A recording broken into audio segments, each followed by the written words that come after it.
মনে রাখবেন, আমার বিরুদ্ধে যদি কোরআনের কারণে, ইসলামের কারণে মুনাফিকরা কথা বলে, আপনি বুঝে নেবেন আমি হকের উপর আছি। আমার বিরুদ্ধে কেউ আওয়াজ তুলে না, বুঝতে হবে ডাল মে কুচ কালা হ্যায়।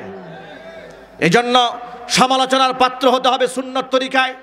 নবী করিম সাল্লাল্লাহু আলাইহি সাল্লামকে আল্লাহ পাক বলেছেন, হে রাসূল, শুধু আপনারই সমালোচনা হয় না, আপনি মনে কষ্ট নেবেন না।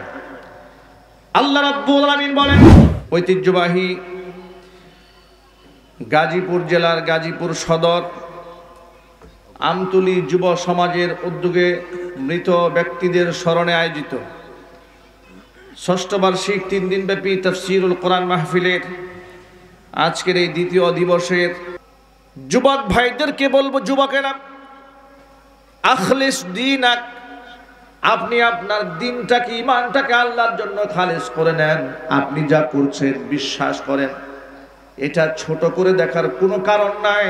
কোরআনের প্রচার এবং প্রসারের ক্ষেত্রে আপনি ভূমিকা পালন করছেন সেই সমাজে, যে সমাজে কোরআনের প্রচার এবং প্রসার করাটাকে এদেশের বেঈমান মুনাফিকরা জঙ্গিবাদের প্রসার হিসেবে মিডিয়াতে প্রচার করে বেড়ায়, ঠিক কি না? এদেশের মিডিয়াগুলো মুসলমানদের টাকায় পরিচালিত হচ্ছে, ঠিক কি না?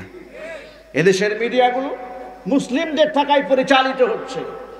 মুসলিমদের টাকায় পরিচালিত মিডিয়াগুলো সব সময় মুসলিমদের ঈমান, তাকওয়া, ধর্মীয় বিশ্বাস, রীতিনীতি, কৃষ্টি কালচার এবং আদর্শকে সব সময় মানুষের সামনে কলুষিতভাবে উপস্থাপন করে এক অঘোষিত যুদ্ধ শুরু করেছে ইসলামের বিরুদ্ধে। বাস্তবতা আছে না নাই?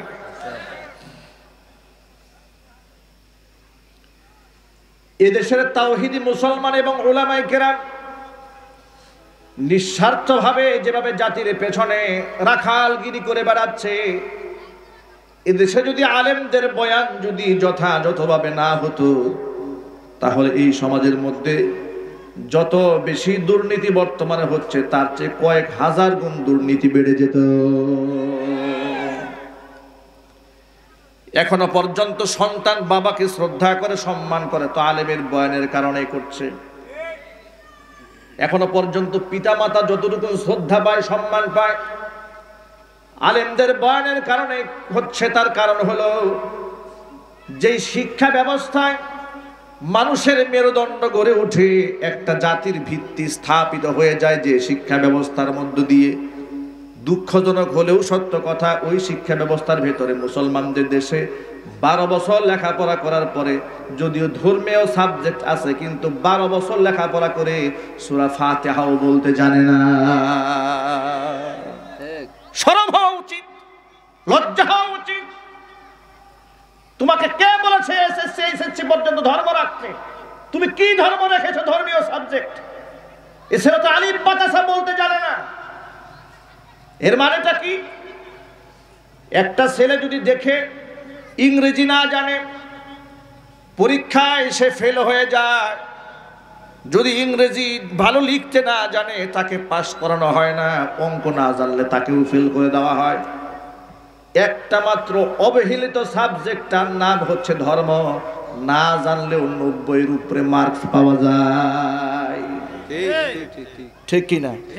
এর পেছনে কারণটা কি জানেন? কারণ হচ্ছে যে লিখেছে তো বুঝে না, যে খাতা দেখে ও আরো বুঝে না। কথা বলেন, যে লেখেছে তো ধর্ম বুঝেই না। যাকে দায়িত্ব দেওয়া হয়েছে ধর্মীয় খাতা দেখার জন্য, ও ধর্ম আরো বুঝে না। যার কারণে যদি দেখে যে এমন একটা লেখা লিখেছে, 2টার 5টা দেখা যায়, খুব ভালো ভালো লেখা যায়, মনে হয় অনেক লিখছে, ওরে 90 মার্কস দিয়ে দাও। এর মানে যার কারণে একটা ছেলে, একটা মেয়ে অনার্স মাস্টার্স কমপ্লিট করলো, 12 বছর লেখাপড়া করলো, 16 বছর লেখাপড়া করেছে, ক্লাস 1 থেকে ইন্টার পর্যন্ত সে ধর্মীয় সাবজেক্ট মোটামুটি পড়েছে। 11 বছর ধর্ম পড়ার পরে সে আলিফ বাতাসা জানে না। কেমন ধর্ম পড়ান করেছে? বাস্তবতা আছে না নাই? এটা হচ্ছে বাস্তবতা। এমনকি ধর্মীয় শিক্ষক ইদানিং নিয়োগ দেওয়া হচ্ছে বিভিন্ন জায়গাতে। আপনি শুনে অবাক হবেন, ধর্মীয় শিক্ষক এমন ব্যক্তিকে নিয়োগ দেওয়া হয় যে ব্যক্তি ধর্মের ধও জানে না। ইসলাম সম্পর্কে এমন ব্যক্তিকে দায়িত্ব দেওয়া হয় যারা আগাগোড়া ইসলাম সম্পর্কে কোনো জ্ঞান নাই, তাকে দায়িত্ব দেওয়া হয় যাতে করে মরার উপর খাড়া ঘা দিয়ে এই জাতিটাকে আরো ধ্বংস করে ধর্মহীন বানিয়ে দেওয়া যায়, একে নাস্তিক সমাজে রূপান্তরিত করা যায়। আমি আমার সকল ভাইদেরকে বলি, যত ভাইরা আমার সামনে এসেছেন, মনে রাখবেন আমি মুসলমান, অন্য ধর্মের অনুসারীদের সাথে আমার কোনো তুলনা হয় না। তার কারণ হচ্ছে আমার কাছে এমন একটা নিয়ামত আছে, নিয়ামতের নাম কোরআন। এই কোরআন মাজিদ আল্লাহ পাক আমাকে দিয়েছেন বুঝার জন্য, কোরআন দিয়েছেন আমল করার জন্য। এই ধর্ম যদি কোনো ব্যক্তি পড়ে, সেই ব্যক্তি ধর্ম অন্ধ হয় না। পৃথিবীতে যত ধর্ম আছে সেই গ্রন্থগুলো পড়লে হয়তো বা ধর্মান্ধ হতেও পারে। তার কারণ মানব সমাজের সমস্ত সমস্যার সমাধান দেওয়ার জন্য ধর্মীয় গ্রন্থগুলো কোনো কাজে আসে না, কিন্তু আমাদের সমাজের যত প্রকারের সমস্যা আছে সমস্ত সমস্যার সমাধান দেওয়ার জন্য কোরআন সদা সর্বদা প্রস্তুত। আল্লাহ সুবহানাহু ওয়া তাআলা তার হাবিবকে বলেন, وَنَزَّلْنَا عَلَيْكَ الْكِتَابَ تِبْيَانًا لِكُلِّ شَيْءٍ وَهُدًى وَرَحْمَةً وَبُشْرَى لِلْمُسْلِمِينَ। নবীজি, আপনার উপরে এমন কিতাব নাজিল করলাম, তিবিয়ানাল লিকুল্লি শাইইন, এর মধ্যে আমি সব কিছু বর্ণনা করে দিয়েছি। জোরে বলেন সুবহানাল্লাহ। এমন কিছু নাই যা আপনি এর মধ্যে খুঁজে পাবেন না। চুরি করেছে তো তার বিধান কি হবে আমি বলে দিলাম, ডাকাতি করেছে বিধান কি হবে বলে দিলাম, মুরতাদ হয়েছে বিধান কি হবে বলে দিলাম, জিনা করেছে বিধান কি হবে বলে দিলাম, বিবাহিতা হলে কি হবে, অবিবাহিতা হলে কি হবে তাও বলে দিলাম আমি। সুবহানাল্লাহ বলেন। এমন কিছু নাই যা আমি উপহার দেই নাই। তোমাদের দায়িত্ব হচ্ছে সমাজের মধ্যে তা বাস্তবায়ন করা। ও যুবক ভাইরা আমার, মুসলমানের ঘরে আল্লাহ পাক আমাদেরকে যাদেরকে পাঠিয়ে দিয়েছেন, কত দয়া কত মায়া আল্লাহ পাকের, এর চাইতে বড় নিয়ামত তো এই জমিনে আর হতেই পারে না। আল্লাহ সুবহানাহু ওয়া তাআলা অন্য আয়াতের মধ্যে বলেছেন, কুল বিফাদলিল্লাহি ওয়া বিরাহমাতিহি ফাবিযালিকা ফালইফরাহু হুয়া খায়রুম মিম্মা ইয়াজমাউন। নবী আপনি বলে দিন, আমার দেওয়া ফাদলুন দয়া নিয়ে, রহমাতিহি আমার দেওয়া রহমত নিয়ে মানুষ যেন খুশি হয়ে যায়। এখানে দয়া এবং রহমত বলতে আল্লাহ সুবহানাহু ওয়া তাআলা কুরআন এবং ইসলামকে বুঝিয়েছেন। অন্য বর্ণনার মধ্যে এসেছে ইসলাম এবং বিশ্বনবী মুহাম্মদ সাল্লাল্লাহু আলাইহি সাল্লামকে বোঝানো হয়েছে। এর মানে যাকে ইসলাম দেওয়া হয়েছে, এই দুনিয়াতে সবচাইতে বড় সম্পদ আমি আল্লাহ পাক তাকে দান করেছি। জোরে বলেন সুবহানাল্লাহ। এজন্য আমার সামনে যারা এসেছেন, আপনারা বলেন তো, ইসলাম নিয়ে আমরা কি ঠকে গেছি না জিতেছি? ঠকছেন কারা কারা? হাত দেখি। কেউ ঠকেন নাই। ইসলাম পাওয়ার পরে জিতেছেন কারা কারা? ভালো করে উঁচু করেন, আল্লাহ পাককে দেখান, খুশি হন। আমিন। বলেন রাদিতু বিল্লাহি রাব্বান। বলেন না আপনারা?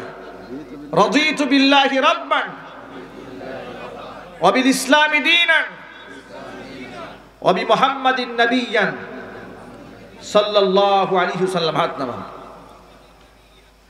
আমরা আল্লাহকে রব পেয়ে খুশি না বেজার? আরো আস্তে। আল্লাহকে রব পেয়ে খুশি না বেজার? মুহাম্মদ সাল্লাল্লাহু আলাইহি সাল্লামকে নবী হিসেবে পেয়ে খুশি না বেজার? ধর্ম ইসলামকে পেয়ে খুশি না বেজার?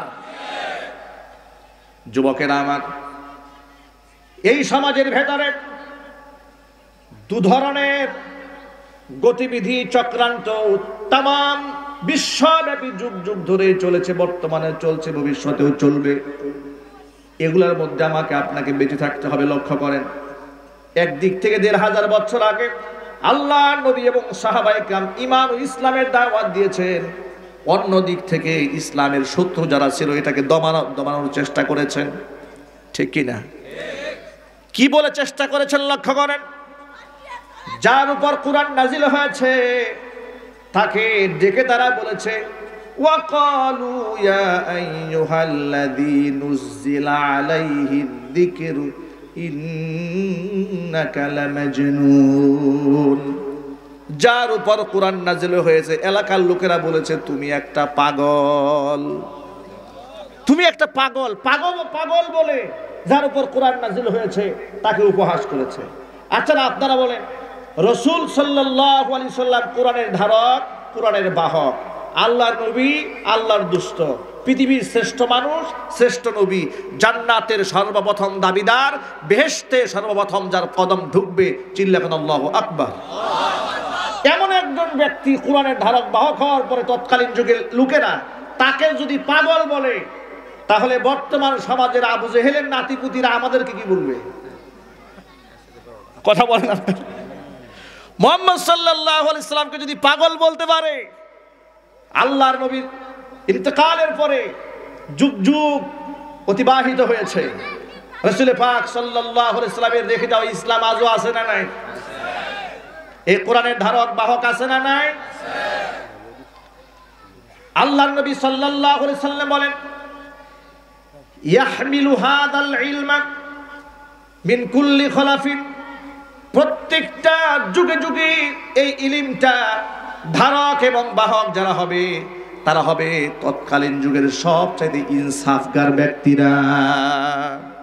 সুবহানাল্লাহ বলবেন না? ন্যায়পরায়ণ ব্যক্তিরা কোরআনের ধারক হবে, কোরআনের বাহক হবে। এটা হচ্ছে আল্লাহর নবীর কথা। আর বর্তমান সমাজের বুদ্ধিজীবীরা দেখেন, তারা বুঝাতে চায় এই হুজুররা, আলেমরা, তারা তো কিছুই বুঝে না। তারা মসজিদ নিয়ে থাকবে, মাদ্রাসা নিয়ে থাকবে, আমরা দাওয়াত দিয়ে একটু হাদিয়া দিলে খুশি হয়ে যাবে, নামাজ রোজার কথা বলবে, হজ যাকাতের কথা বলবে, কিন্তু সমাজে চুরি, ডাকাতি, জিনা, ব্যভিচার, জুলুম, নির্যাতন, এগুলার বিরুদ্ধে কিছুই বলা যাবে না। বাস্তবতা আছে না নাই? এগুলা যদি বলে তাহলে বলে এই হুজুর তো একটু ভিন্ন লাইনে ওয়াজ করে। আমার প্রশ্ন হলো যুবক ভাইরা আমার, এই কোরআন মাজিদ তো বেদের মতো নয়, ত্রিপিটকের মতো নয়, জিন্দাবিস্তার মতো নয়, মহাভারতের মতো নয়, বাইবেলের মতো নয়, ইনজিলের মতো নয়। এই কোরআন তাহলে কিসের মতো? আল্লাহ রাব্বুল আলামিন বলছেন, হাবিব, এটা এমন একটা কোরআন আপনাকে দান করেছি, কিছু আপনাকে বাহিরে গিয়ে খোঁজার দরকার হবে না। সুবহানাল্লাহ। কি চান আপনি? কোন সমস্যা আছে? আজকে সমাজের বাস্তবতার দিকে তাকায় দেখুন, পরকীয়া বলি হচ্ছে নিজের সন্তান, মা তার নিজের সন্তানকে নিজের হাতে জবাই করছে। বাস্তবতা আছে না নাই?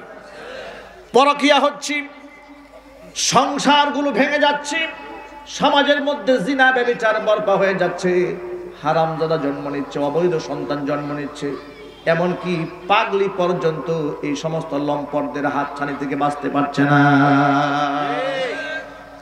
এমন একটা নোংরা পাশবিক সমাজে পরিণত হলো কেন? আমরা তো সব সময় গর্ব করে বলি মুসলমানের দেশ, মুসলমানের দেশ। লজ্জা হওয়া উচিত, আমাদের শরম হওয়া উচিত। মুসলমানের দেশে যদি হয়ে থাকে তাহলে আমার মা বলে ইজ্জত নিয়ে, সম্ভ্রম নিয়ে রাস্তায় চলতে পারে না কেন? তার পিছনে মূল কারণ হলো সমাজের মধ্যে ইতর লম্পট বদমাশ যারা, তাদেরকে প্রমোট করা হয়, সম্মান করা হয়, রাষ্ট্রীয় সুযোগ সুবিধা দেওয়া হয়। আর ইমানদার ব্যক্তিবর্গ যারা আছে তাদেরকে হাজারো চক্রান্ত করে তাদের কণ্ঠকে টুটিটাকে চেপে ধরে রাখা হয়। বাস্তব একটা প্রমাণ হাতের সামনে তুলে দিয়ে লক্ষ্য করেন। ৭১ টেলিভিশনের, ৭১ টিভির যিনি সংবাদ মাধ্যমের যিনি প্রধান, নাম হচ্ছে শাকিল আহমদ, তার একটা কল রেকর্ড ফাঁস হয়েছে, যুবকদের মোবাইলে আছে। তার বিরুদ্ধে সংবাদ সম্মেলন হয়েছে, হয় নাই? কথা বলে না কেন? হয় নাই?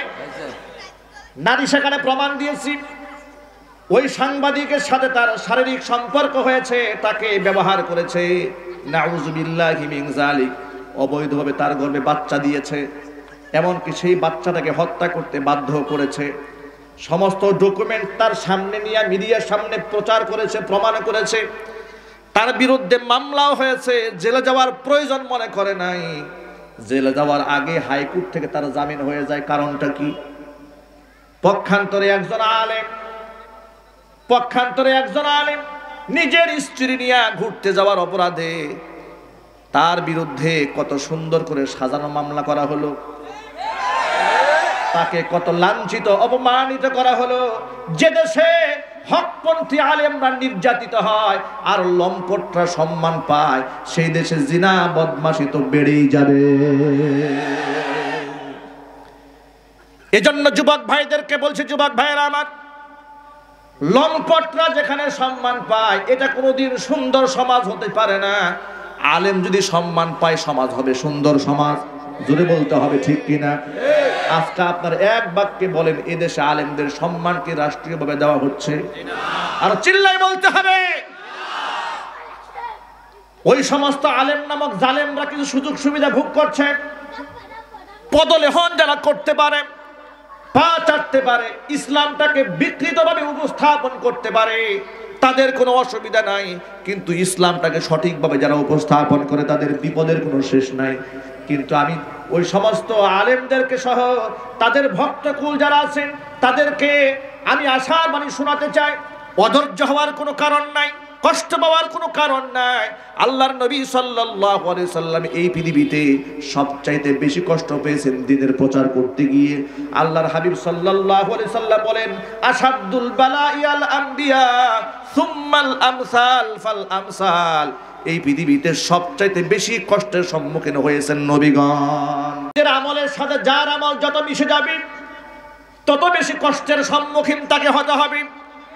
ইমাম আবু হানিফার দিকে তাকায় দেখেন, তাম পৃথিবীর সমস্ত আলেম এক পাল্লায় দিলে এক ইমাম আবু হানিফা রহমাতুল্লাহি আলাইহির একটা জুতারও সমান হবে না। ঠিক কিনা বলেন? এই সম্মান তো আল্লাহ পাক তাকে দিয়েছিলেন। নির্যাতিত হয়ে বেত্রাঘাতে খেয়ে খেয়ে তাকে কারাগারে শাহাদাতের পেয়ালা পান করে জমিন থেকে বিদায় হতে হয়েছিল। ইমাম আহমদ ইবনে হাম্বল রহমাতুল্লাহি আলাইহি এত বড় মুহাদ্দিস ছিলেন, মুসনাদে আহমদ এত বিশাল হাদিসের ভান্ডার, পৃথিবীতে এত বড় হাদিসের ভান্ডার আর কেউ লিখে যেতে পারে নাই। চিল্লাবেন আল্লাহু আকবার। 12 লক্ষ হাদিসের হাফেজ ছিলেন। আরো আসতে সুবহানাল্লাহ পড়েন। এত বড় মুহাদ্দিস, তিনিও কষ্টের সম্মুখীন হয়েছে, তাকেও নির্যাতন করা হয়েছে। জালেমরা দীর্ঘদিন তার হাতটা বেঁধে রাখার কারণে এই বাহু থেকে তার হাতটা ডিসকানেক্ট হয়ে গিয়েছিল। এত কষ্ট তাকে দেওয়া হয়েছে। ইমাম শাফিঈ রাহমাতুল্লাহি আলাইহি, ইমাম মালিক রাহমাতুল্লাহি আলাইহি সহ জগৎ বিখ্যাত যত আলেমরা পৃথিবীতে এসেছেন সবাই কষ্টের সম্মুখীন হয়েছেন। কারণটা শুনেন ভাইরা আমার। কোরআন মাজিদ আল্লাহ পাক বলেন, আহাসিবান নাসু আইয়ুতরাকু আইয়াকুলু আমান্না ওয়া হুম লা ইফতানুন। মানুষ কি মনে করেছে নাকি ঈমান এনেছি এ কথা বললে আমি তাকে ছাড় দিয়া দিব না? এত সহজ নয়। তাম দুনিয়ার সমস্ত নবীদেরকে আমি পরীক্ষা করেছি। ওয়ালাকাদ ফাতান্নাল্লাযীনা মিন ক্বাবলিহিম ফালা ইয়ালামান্নাল্লাহুল্লাযীনা সাদাকু ওয়া লা ইয়ালামান্নাল কাযিবিন। আমি তো অবশ্যই পরীক্ষা করে দেখব ঈমানের দাবিতে কে সত্যবাদী আর ঈমানের দাবিতে কে মিথ্যাবাদী। অবশ্য আমি আল্লাহ যাচাই করব। আর এই পরীক্ষা করার জন্য দুনিয়াতে আমি প্রেরণ করেছি আল্লাযী খালাকাল মাউতা ওয়াল হায়াতা, জীবন মৃত্যু সৃষ্টি করলাম, লিয়াবলুয়াকুম, পরীক্ষা করে দেখতে চাই, আইয়ুকুম আহসানু আমালা, আমলের দিক থেকে কোন ব্যক্তি উত্তম দেখার জন্য পাঠিয়েছি, তামাশা করার জন্য পাঠায় নাই। খাঁটি সোনা বাছাই করতে গেলে যেমন তাকে আগুনে পুরাতে পুরাতে সমস্ত খাদগুলা বের করে আসল সোনা বের করা হয়, জান্নাতি মানুষগুলাকে খাঁটি সোনার চাইতেও দামি তারা যারা জান্নাতের অধিবাসী হবে। এই দুনিয়াতে জালেমদের নির্যাতন, অত্যাচার, জেল, জরিমানা, হুমকি ধামকি সমস্ত নির্যাতন সহ্য করার পরে আল্লাহ পাক তাদেরকে খাঁটি সোনা বানায়া জান্নাতের মেহমান বানিয়ে দেবে। কোরআনের আলো ঘরে ঘরে চালো, ইসলামের আলো ঘরে ঘরে চালো। তাকবীর, আল্লাহু আকবার। ও যুবক ভাইরা আমার, কিছু কিছু বুকা লোকেরা বলে ওই হুজুর না জানি কত বড় পাপ করছিল, এই জন্য বিপদ আসছে। নাউজুবিল্লাহ। এই জাহেল সমাজে নাই, কথা বলে না, চায়ের দোকানে বসে বিড়ি টানে আর এই কথা বলে। ও কিন্তু পায়খানা করে পানি নেয় না, কিন্তু ফতোয়া দিচ্ছে মুফতি সাহেবের উপরে। বিপদ কি হুজুরের উপরে এমনি আসছে নাকি? জানো না হুজুরের বহুত পাপ আছে, হুজুরে অমুকটা করছে তমুকটা করেছে, যে ওটা বলে যদি এর দিকে একটু টর্চ লাইটটা ধরা হয় দেখবেন আর গায়ে কাপড়ও নাই, সব বের হয়ে যাবে। ঠিক কিনা বলতে হবে? বাস্তব প্রমাণ হলো আলেম সাহেব 2 বিয়ে করলেন কেন, 3 বিয়ে করলেন কেন? এগুলা বলে বলে মিডিয়াকে যারা ফাটিয়ে ফেলেছিল, 71 টেলিভিশন, সময় টেলিভিশন, যেই সাংবাদিকের তত্ত্বাবধানে আলেমদের চরিত্র হননের প্রচেষ্টা চালানো হয়েছিল, যারা মিডিয়াতে বসে সব সময় গলাবাজি করে নারী আন্দোলন, নারী ক্ষমতায়ন, নারী স্বাধীনতা, আছে না নাই? কথা জুড়ে বলতে হবে, আছে না নাই? এখন এটা হচ্ছে চেতনার সাংবাদিক। কিসের সাংবাদিক? চেতনাবাজ সাংবাদিক। এই চেতনাবাজ সাংবাদিক মিডিয়ার সামনে নারী অধিকার, নারী ক্ষমতায়ন, আপনাদের ভুলে যাওয়ার কথা নয়, উপমহাদেশের শ্রেষ্ঠতম শাইখুল হাদিস আল্লামা শাহ আহমদ শফি রহমাতুল্লাহি আলাইহি নব্বারাল্লাহু মারকাদাহু ওয়া জাআলাল জান্নাতা মাসওয়াহু, সকলে বলুন আল্লাহুম্মা আমিন। আল্লামা আহমদ শফি রহমাতুল্লাহি আলাইহি নারী আর পুরুষের পর্দা বিষয়ে গুরুত্বপূর্ণ আলোচনা করতে গিয়ে দৃষ্টান্ত উপস্থাপন করে বুঝাতে গিয়ে বলেছিলেন, নারী হচ্ছে তেঁতুলের মতো, তেঁতুল দেখলে যেমন জিভে পানি আসে, অনুরূপভাবে একই জায়গায় যদি একটা যুবক আর যুবতী থাকে, অবশ্যই হরমোনজনিত কারণে, এটা মেডিকেল সায়েন্স প্রমাণ করেছে, একজন আরেকজনের প্রতি আলটিমেটলি দুর্বল হয়ে যায়। কথা বলতে হবে। দুর্বলতা যদি সৃষ্টি না হয় তাহলে তাকে ডাক্তার দেখাতে হবে, ঠিক কিনা? কলকাতা হারবাল খাওয়াইতে হবে, তাকে ভালো একটা চিকিৎসা করাতে হবে। এই দাবিতে সে যদি বলে আমার কোনো রকমই লাগে না, তাহলে বুঝতে হবে তার সমস্যা আছে। হয়তো সমস্যা আছে, না হয় মিথ্যাবাদী। হয়তো সমস্যা আছে, না হয় মিথ্যাবাদী, এখানে কোনো ধান্দা করছে। যার বড় প্রমাণ হচ্ছে 71 টেলিভিশনে এই সমস্ত চেতনাবাদ সাংবাদিকদের বাস্তব চরিত্র। কল রেকর্ডে মহিলা বলছে, আমি তোমার জন্য এই দামি দামি রুম ঠিক করে রাখতাম। তখন বলছে, আরে এটা তো 55 নম্বর আইটেম। সাংবাদিক মহিলাকে বলছে, তুমি হচ্ছে 55 নাম্বার আইটেম, এর মানে আমার 54 আইটেমের সাথে যা করার সব করা হয়ে গেছে। এই হচ্ছে ওই সমস্ত ব্যক্তি যারা আল্লামা আহমদ শফি রহমাতুল্লাহি আলাইহি যখন বলেছিলেন নারী তেঁতুলের মতো, এই বক্তব্যকে যারা মানুষের সামনে হাসি এবং তামাশার পাত্র হিসেবে উল্লেখ করে তাকে ছোট করার চেষ্টা যারা করেছিলেন, এদের বাস্তব চরিত্র হলো এই, এরা নারীদেরকে টিস্যু পেপারের মতো ব্যবহার করে করে ডাস্টবিনে ছুঁড়ে মারে। এটা হচ্ছে বাস্তব চরিত্র। কথা বলতে হবে, ঠিক কিনা? অতএব এই সমস্ত চেতনাবাজদের মুখোশ ইতোমধ্যে জাতির সামনে উন্মোচিত হয়েছে। সেদিন বেশি দূরে নয়, প্রত্যেকটা চেতনাবাজ আলেমদের বিরুদ্ধাচরণ যারা করেছে, এদের প্রত্যেকের চরিত্র জাতির সামনে আল্লাহ পাক ল্যাংটা করে উপস্থাপন করে দেবেন। আল্লাহ আছেন না নাই? আল্লাহ আছেন না নাই?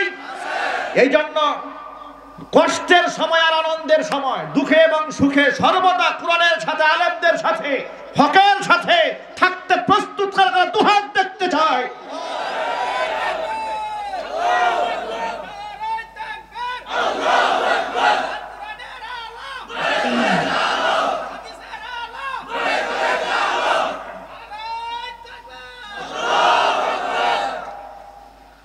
ওরা বলে আলেম না জানি কি অপরাধ করেছে, তার এত কষ্ট কেন?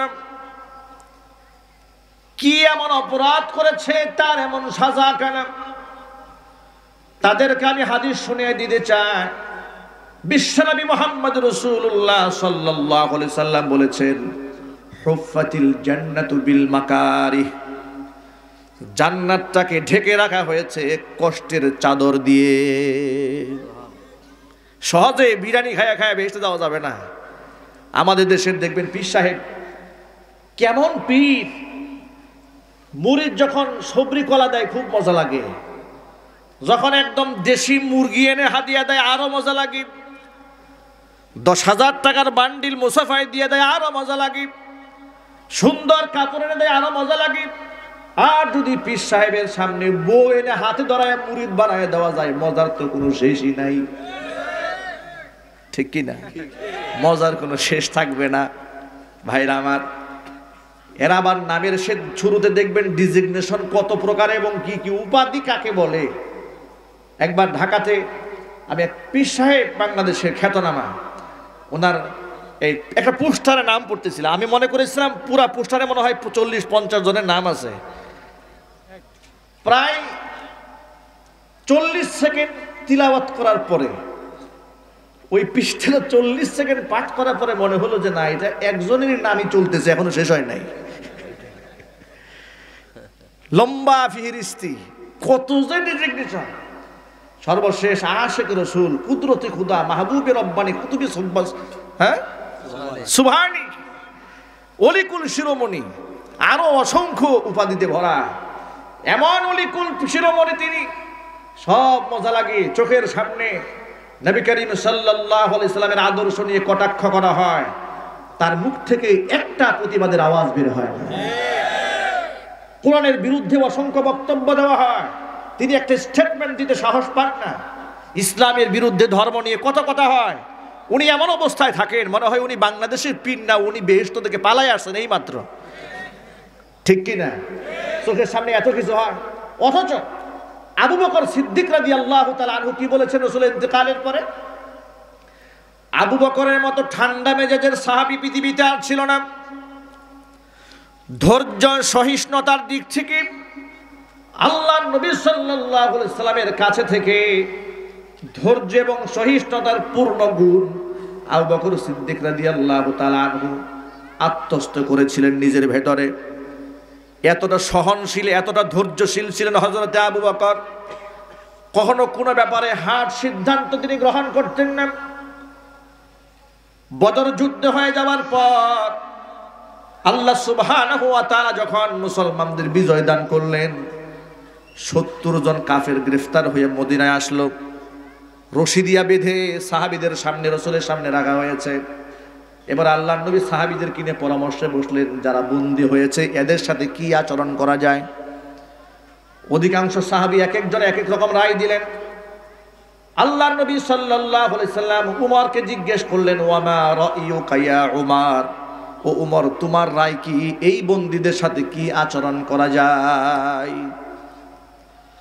আবু বকরের সাথে আগে জিজ্ঞেস করলেন, ওয়ামা রাইয়ুকা ইয়া আবু বকর সিদ্দিক, আবু বকর এই বন্দীদের সাথে কি আচরণ করব? আবু বকর বললেন, নবীজি সবে মাত্র হিজরত করে আমরা মক্কা ছেড়ে মদিনায় এলাম, অর্থনৈতিকভাবে আমরা খুবই দুর্বল, আর যারা গ্রেফতার হয়েছে অধিকাংশ আমাদেরই কারো না কারো রক্তের আত্মীয়, আমাদেরই চাচা, আমাদেরই মামা, আমাদের চোখের সামনে বাপ দাদা অনেক আত্মীয় স্বজন গ্রেফতার হয়ে এসেছি।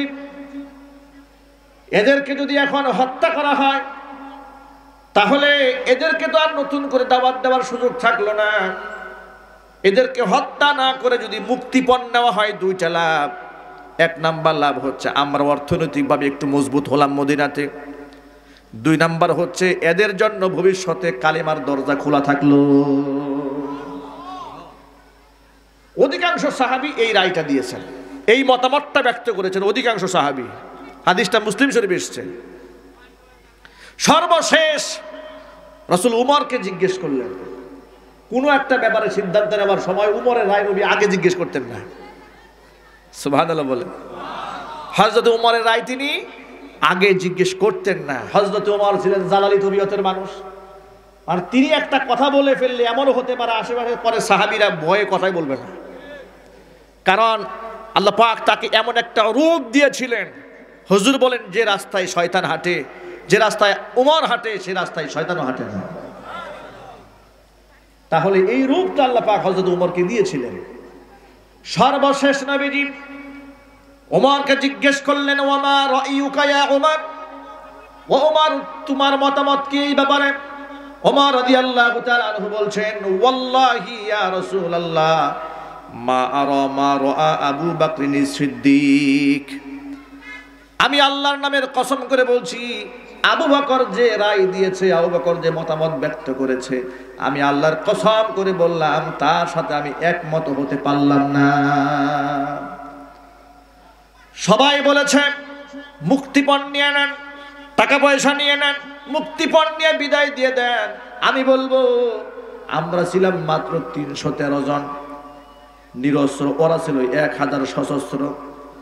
ওরা এসেছিল এই সুযোগে আমাদেরকে মাটির সাথে মিশিয়ে দিতে, চিরতরে এই দুনিয়া থেকে ধ্বংস করে দেওয়ার পরিকল্পনা নিয়েই তো ওরা আমাদের উপর হামলা করেছিল।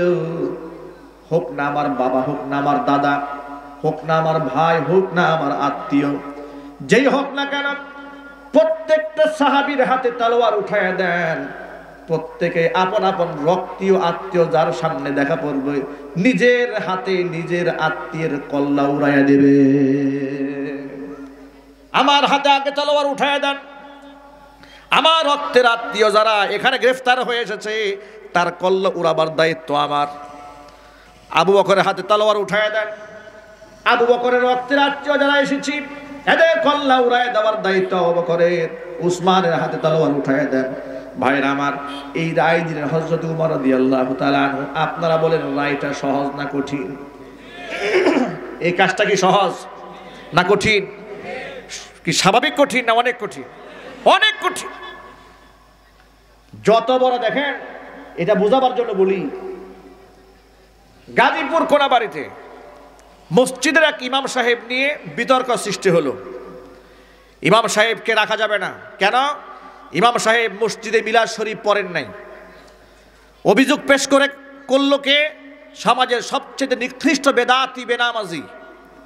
তিনি অভিযোগ পেশ করলেন, যিনি শুক্রবার কি কোন দিন তাও জানেন না, মসজিদ কোন দিকে, পশ্চিমে নাকি কেবলা নাকি পূর্বে কেবলা তাও জানেন না। উনি অভিযোগ পেশ করলেন, হুজুর এটা চলবে না। মসজিদের দায়িত্বশীল যারা আছেন তারা সবাই জানে হুজুর হকের উপর আছেন, কিন্তু উনাকে খুশি করতে হচ্ছে এখন কেন? কারণ ইনি হচ্ছেন কমিটির যিনি সভাপতি, সেই সভাপতির বড় ভাই। সভাপতির বড় ভাইকে খুশি রেখে হকপন্থী আলেমকে মসজিদ থেকে তারা বিতাড়িত করেছিল। এই দৃশ্য আমরা দেখেছি আমাদের চোখের সামনে। এটা হচ্ছে সমাজের বাস্তবতা। এর মানে রক্তের আত্মীয়কে খুশি করতে গিয়ে হককে জলাঞ্জলি দেওয়া বর্তমান সমাজের মানুষের স্বভাব। আর সেই জামানায় রক্তের আত্মীয়ের কল্যাণ নিজের হাতে নিজে উড়াবে, এই ব্যাপারটা কি সহজ ব্যাপার ছিল? কিন্তু উমর রাদিয়াল্লাহু তাআলা আনহু সহ সাহাবায়ে কেরামের ইমানের প্রখরতা এবং ইমানের ব্যাপ্তিটা কত প্রশস্ত ছিল, কত শক্তিশালী ইমান থাকলে তারা বলেছে, যারা আমার রাসূলকে হত্যা করতে এসেছে সে আমার বাপ দাদা হলেও ছাড় দেওয়া হবে না, তার কল্লা উড়াইয়ে দেওয়া হবে। কোরআন এর পক্ষে আয়াত নাযিল করেছে। কোরআন মাজিদ আল্লাহ রাব্বুল আলামিন বলেন, লা তাজিদু কওমান ইউমিনুনা বিল্লাহি ওয়াল ইয়াউমিল আখির ইউয়াদ্দুনা মান হাদ্দাল্লাহা ওয়া রাসূলাহু ওয়ালাউ কানু আবাআহুম আও আবনাআহুম আও ইখওয়ানাহুম আও আশীরাতাহুম।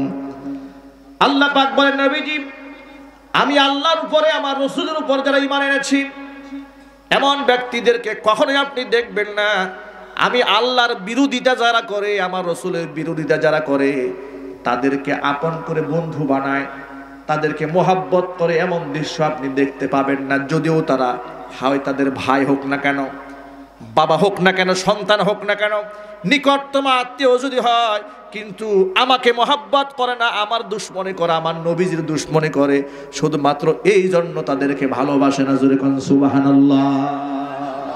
এটাই কোরআনে আছে না নাই? আর কথা বলতে হবে। মনে রাখবেন একটা মূলনীতি, আল হুব্বু ফিল্লাহ ওয়াল বুগযু ফিল্লাহ।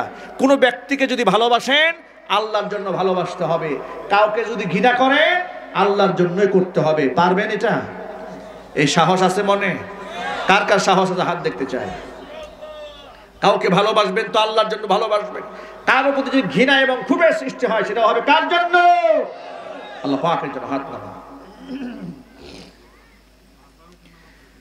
এখন আপনারাই বলেন, উমর রাদিয়াল্লাহু তাআলা আনহু যে সিদ্ধান্ত দিলেন, যে মতামত ব্যক্ত করলেন, আল্লাহর নবী উমর রাদিয়াল্লাহু তাআলা আনহুর মতামত দিলেন না।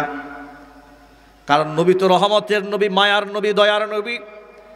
তিনি অধিকাংশ সাহাবীর মতামতটা গ্রহণ করে এদেরকে মুক্তিপণ নিয়ে বিদায় দেওয়ার ব্যবস্থা করে দিলেন। কিন্তু আল্লাহর কাছে পছন্দ হয়ে গেল উমরের রায়। জোরে কোন আল্লাহু আকবার। প্রিয় ভাইরা আমার, আমি এখান থেকে লম্বা ঘটনা বলার মাধ্যমে আমি আপনাদের সামনে কাহিনী শোনাতে চাই নাই, শিক্ষা একটা এখান থেকে বের করতে চেয়েছি। সেটা হলো আবু বকর রাদিয়াল্লাহু তাআলা আনহুর মেজাজটা ছিল বড় নরম। তিনি হাট কোনো সিদ্ধান্ত গ্রহণ করতেন না। এত নরম তবিয়তের একজন সাহাবী, নবীজি ইন্তেকালের পরে যখন উপস্থিত কিছু লোকেরা, মুসলমানেরা, মুসলিম কিছু লোকেরা যাকাত দিতে অস্বীকার করেছিল, যাকাত দেওয়া যাবে না, তখন হযরত আবু বকর রাদিয়াল্লাহু তাআলা আনহু বলেছিলেন, আয়ান কুসুদ্দিন ওয়া আনা হাইয়ুন, আমি আবু বকর জিন্দা থাকবো আর দ্বীনের সামান্য ক্ষতি হবে, তা তো হতেই পারে না। আল্লাহু আকবার। দেখেছেন, যিনি এত নরম, যিনি গরম হতে জানেন না, যিনি মানুষকে ক্ষমা করতে জানেন, তিনি বলেন আমি আবু বকর জিন্দা থাকবো আর ইসলামের সামান্য ক্ষতি হবে, তা হবে না। এই হচ্ছে সাহাবায়ে কেরামের আদর্শ। আর আজকে আমাদের চোখের সামনে ইসলাম শেষ হয়ে যাক, আলেম ওলামা শেষ হয়ে যাক, মসজিদ মাদ্রাসা শেষ হয়ে যাক, পীর সাহেবের ঘুম ভাঙে না। এটা পীর নয়, এটা পীরের লেবাসধারী শয়তান।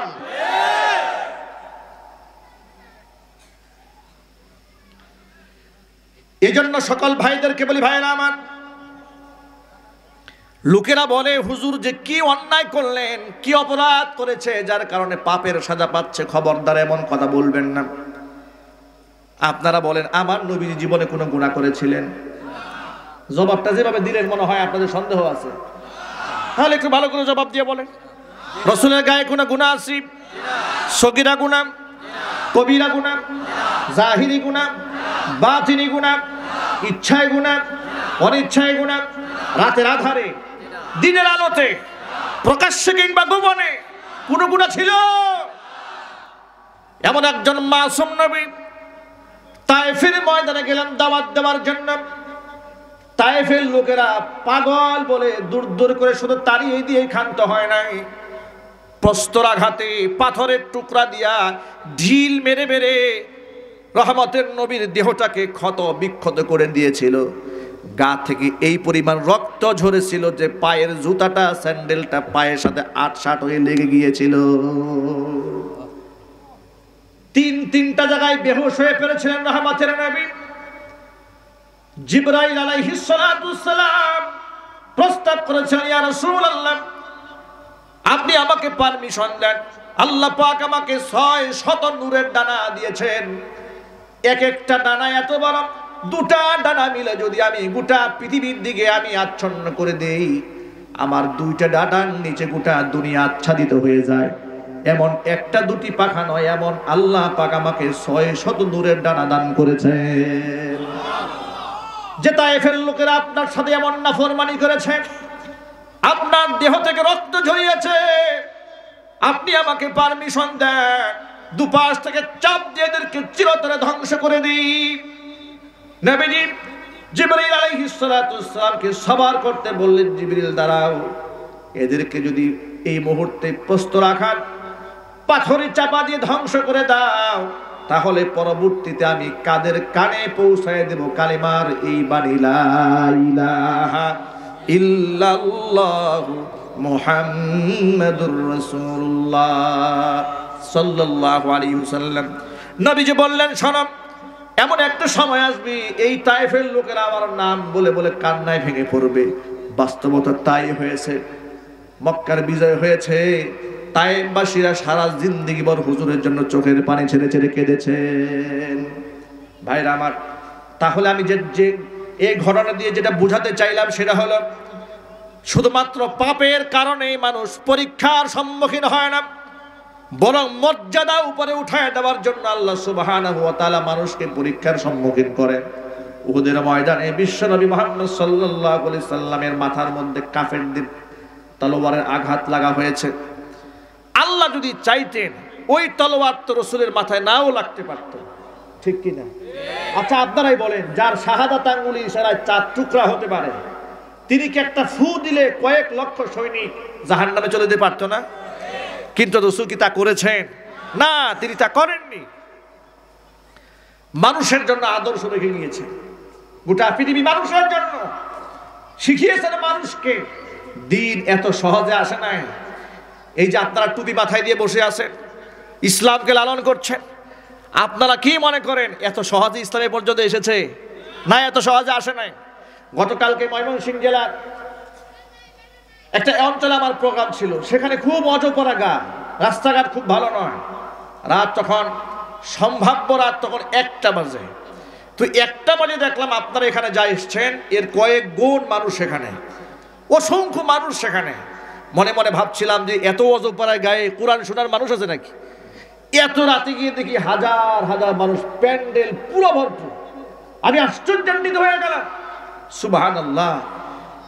একটা মিডিয়া যেখানে ইসলামের পক্ষে কথা বলে না, একটা পত্রিকা যেখানে ইসলামের পক্ষে কথা বলে না, প্রকাশ্য দিবালোকে কোন আলেমের পক্ষে এদেশের কোন রাজনীতিবিদ কথা বলতে সাহস পায় না। কথা বলতে হবে। ব্যক্তিগতভাবে আলেমদের সাথে অনেকের সম্পর্ক ভালো আছে, কিন্তু রাজপথে এসে আলেমদের পক্ষে ভূমিকা নিয়ে সরাসরি আলেমদের পক্ষে, ইসলামের পক্ষে, কোরআনের পক্ষে জোরালো ভূমিকা নিয়ে কথা বলবে এমন লোক এই সমাজে খুঁজে পাওয়া যায়? চিল্লে বলতে হবে, পাওয়া যায়। আর সেই জায়গায় অজপরা গা, রাত তখন গভীর রজনী, হাজার হাজার মানুষ কোরআন শোনার জন্য প্রস্তুত হয়ে থাকে। এই মাটি ইসলামের ঘাঁটি, এই মাটি ইসলামের উর্বর জমিন। সুতরাং এই মাটি থেকে ইসলামের নাম নিশানা মিটিয়ে দেওয়ার চক্রান্ত যারা করছে, এরা বুকার স্বর্গে বসবাস করছে। ও যুবক ভাইরা আমার, ইসলামের এই পতাকা এই মাটিতে উড়বে। ওরা যত চক্রান্তের জাল এই দেশে বিছাক না কেন, সমস্ত জালকে ছিন্ন ভিন্ন করে ইসলামের কালিমার পতাকাকে নিয়ে সামনের পথে এগিয়ে যেতে হবে। রাজি আছেন কারা? দুহাত দেখতে চাই। ও যুবক ভাইরা আমার, যদি সেই কাফেলায় শামিল হতে চান, সেই কাফেলায় শামিল হওয়ার জন্য নিজেকে প্রস্তুত করতে হবে। করা যাবে না? কথা বলে না কেন? সেই প্রস্তুতি কি? অনেকগুলো অস্ত্র বানাইতে হবে নাকি? সেই প্রস্তুতি কি অনেক টাকা পয়সার মালিক হতে হবে? না, আমি আপনাদের বলে দেই, আল্লাহর নবী সাল্লাল্লাহু আলাইহি সাল্লাম বললেন, সাতাতাফাররাকু উম্মতি 73 মিল্লাহ। আমার এই উম্মত 73টা দলে বিভক্ত হয়ে যাবে। কুল্লুহুম ফিন্নার ইল্লা মিল্লাতান ওয়াহিদা। একটা দল ছাড়া সবগুলো দল জাহান্নামী হবে। সাহাবায়ে কেরাম জিজ্ঞেস করলেন, মা হিয়া ইয়া রাসূলুল্লাহ, যেই দলটা জান্নাতি হবে তাদের পরিচয় কি? হুজুর বললেন, মা আনা আলাইহি ওয়া আসহাবি। যেই মতের উপর, যে আদর্শের উপর, যে পথের উপর আমি নবী ছিলাম, আমার সাহাবীরা যে পথটাকে অনুসরণ করেছি, সেই পথ হচ্ছে জান্নাতীদের পথ। আর আমার পথ বাদ দিয়ে যারা ভিন্ন পথে চলে, সেটা জান্নাতীদের পথ নয়, সেটা হলো জাহান্নামীদের পথ। এখন সবাই আমার কথার সাথে উত্তর দিয়া জবাব দিবে জোরে আওয়াজে। সাহাবায়ে কেরামের ভিতরে কিংবা নবীগণের মধ্যে নামাজ ছেড়ে দেওয়ার কি কোনো প্রবণতা ছিল? আরো জোরে। দাড়ি কাটার কোনো প্রবণতা ছিল? বেপরদা হয়ে চলার কোনো প্রবণতা ছিল? কিন্তু আজকে মুসলিম সমাজের মধ্যে এগুলো আছে না নাই? কিয়ামতের আলামত বর্ণনা করতে গিয়ে নবীজি বলেছিলেন, আমার উম্মতের ভিতরে শেষ জামানায় নামাজ নিয়ে ডাকাতি হবে। হুযায়ফা রাদিয়াল্লাহু তাআলা আনহু হাদিসের রাবী, তিনি বলেন, নবীজি যখন বললেন নামাজ নিয়ে ডাকাতি হবে, সাহাবীরা অবাক হয়ে বললেন, ইয়া রাসূলুল্লাহ, মুসলমান নামাজ পড়ে না এমন ঘটনা কি ঘটবে? সুবহানাল্লাহ। চিন্তা করেন, সাহাবী কি প্রশ্ন করলেন যে মুসলমান আবার নামাজ পড়ে না, এটা কি কখনো সম্ভব নাকি? এখন আমি আপনাকে প্রশ্ন করি, মুসলমান নামাজ পড়ে না, এটা সম্ভব না নাকি? কথা বলে না। শুধু সম্ভব না, বাংলাদেশে অসম্ভবকে মুসলমানের সম্ভব বানিয়ে দেখে দিয়েছে। একজন সাহাবীকে যদি আজকে জিন্দা করে বাংলাদেশে ছেড়ে দেওয়া হতো, আর আমাদের দাবির কথা যদি সাহাবী শুনতো যে 95% মুসলমানের দেশ এই দেশে বসবাস করে, সাহাবীরা বলতে হুজুরা সব মিথ্যা কথা বলে। ঠিক কিনা? হুজুরা সব মিথ্যা কথা বলে, আর এই সমাজে মুসলমান নাই। এগুলা 95% মুসলমান না, 95% মুনাফিক বসবাস করে। আমরা দাবিতে মুসলমান, কিন্তু কাজ কর্ম সব আমাদের মুনাফিকের মতো। এই মুনাফিকের কাতার থেকে আমাদের বের হয়ে আসতে হবে। রাসূল পাক সাল্লাল্লাহু আলাইহি সাল্লামের আদর্শের কাতারে শামিল হতে হবে। রাজি আছেন যুবকেরা? সুন্নাহ নিজের জীবনের অলংকার বানিয়ে ফেলতে হবে। মুখের দাড়ি এটা পুরুষের অলংকার, এটা সৌন্দর্যতার মাধ্যম। দাড়ি মুখে রাখলে সৌন্দর্যতা নষ্ট হয়, এটা বলেছে কোন পাগলে? এই পৃথিবীতে একজন পুরুষের জন্য মহিলারা হাতের আঙ্গুল কেটে ফেলে দিয়েছিল, তার নাম কি? ইউসুফ আলাইহিস সালাতু ওয়াসসালাম। দাড়িওয়ালা ছিলেন না দাড়ি ছাড়া ছিলেন? দাড়িওয়ালা ছিলেন। দাড়িওয়ালা পুরুষের জন্য মহিলার হাতের আঙ্গুল কেটে ফেলে দিয়েছিল। বুঝতে হবে, দাড়ি যদি মানুষের চেহারার সৌন্দর্যতাকে নষ্ট করত, ইউসুফ আলাইহিস সালাতু ওয়াসসালামের জন্য মহিলার হাতের আঙ্গুল কাটতো না। ঠিক কি না? আল্লাহর নবীর চেয়ে সুন্দর মানুষ পৃথিবীতে কেউ ছিল না। নবীজির মুখে চাপ দাড়ি ছিল। ও যুবক ভাইরা আমার, দাড়ি রাখলে শান বাড়ে, মান বাড়ে, ইজ্জত বাড়ে, সম্মান বাড়ে। দাড়ি রাখলে ফেরেশতাদেরকেও কাছে সম্মানিত হওয়া যায়, মানুষের দিলের মধ্যে আল্লাহ ইজ্জত বাড়িয়ে দেয়। একমাত্র মুনাফিক আর ইসলামের দুশমনদের কাছে শত্রু হওয়া যায়।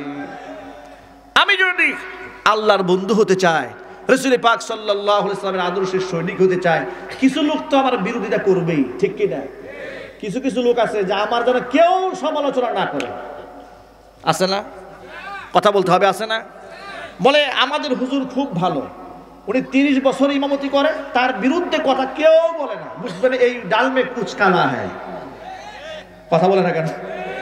ইমাম সাহেব যে 30 বছর খেদমত করে, তার বিরুদ্ধে কেউ কথা বলে না, এটা ইমাম না, এটা মুনাফিক।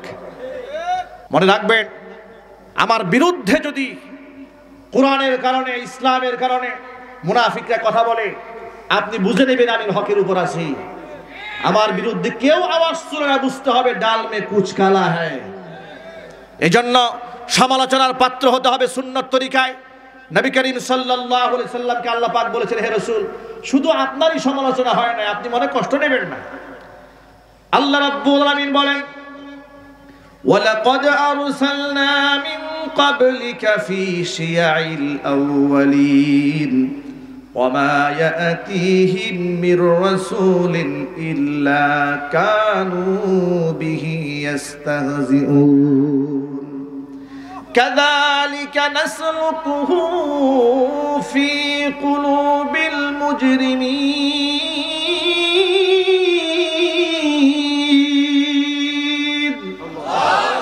আল্লাহ পাক বলেন, ও নবীজি, আপনার পূর্বেও তো আমি বিভিন্ন জাতি গোষ্ঠীর কাছে অসংখ্য রাসূল পাঠিয়েছি।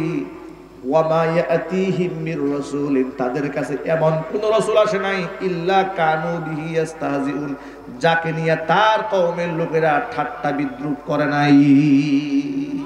সবাইকে নিয়ে করেছে। অতএব এই সমাজের হকপন্থী আলেমদের নিয়েও সমালোচনা হবে, তবে দেখতে হবে সমালোচনা করছে কারা। কথা বলেন, দেখতে হবে সমালোচনা করছে কারা। ওই 71-72 ডিবিসিআর সময়ের মতো নাস্তিকতা প্রমোটকারী চ্যানেল কিংবা সাংবাদিক, হলুদ সাংবাদিক, যারা সারা জীবন নারীদেরকে নিয়ে ফুর্তি করে, অসংখ্য অপকর্ম স্ক্যান্ডাল ভাইরাল হয় যাদের বিরুদ্ধে, তারা হক্কানি আলেমদের সমালোচনা করবে নাকি প্রশংসা করবে? প্রশ্নই আসে না। কিন্তু এগুলা করে কোনো লাভ নাই। কোরআন তো আল্লাহর দিন ও আল্লাহর বিজয় দিবেন কে? আরো জোরে বলেন না কে? এই জন্য সকল ভাইদেরকে বলছি, ভাইরা আমার, হতাশ হওয়া যাবে না, নিরাশ হওয়া যাবে না, কোরআনের পক্ষেই থাকতে হবে। এই জন্য সেই কাতারে যদি আমি শামিল হতে চাই, আমার 1 নাম্বার প্ল্যাটফর্ম হলো আমাকে নামাজি হয়ে যেতে হবে। ঠিক কিনা? আমি হাজারো বয়ান শুনলাম, বয়ান করলাম, কিন্তু ঘন্টার পর ঘন্টা তাফসিরে শুনলাম, শোনার পর নারায়ে তাকবীর স্লোগান দিয়ে গলাও ফাটায় ফেললাম, কিন্তু নামাজটাই পড়লাম না। তাহলে এই ওয়াজটা সম্পূর্ণ বিফল হয়ে যাবে। এই জন্য নামাজ সবার আগে। নামাজ হচ্ছে আমার আইডেন্টিটি, এটা হচ্ছে আমার জাতীয়তা, এটা আমার আইডি কার্ড। এদেশের নাগরিক হওয়ার জন্য একটা ন্যাশনাল আইডি কার্ড আছে না? তো মুসলমানদের একটা আইডেন্টিটি আছে, যে এটা হচ্ছে মুসলমানদের আইডি কার্ড, সেটা হচ্ছে নামাজ। সেটা কি জোরে বলেন?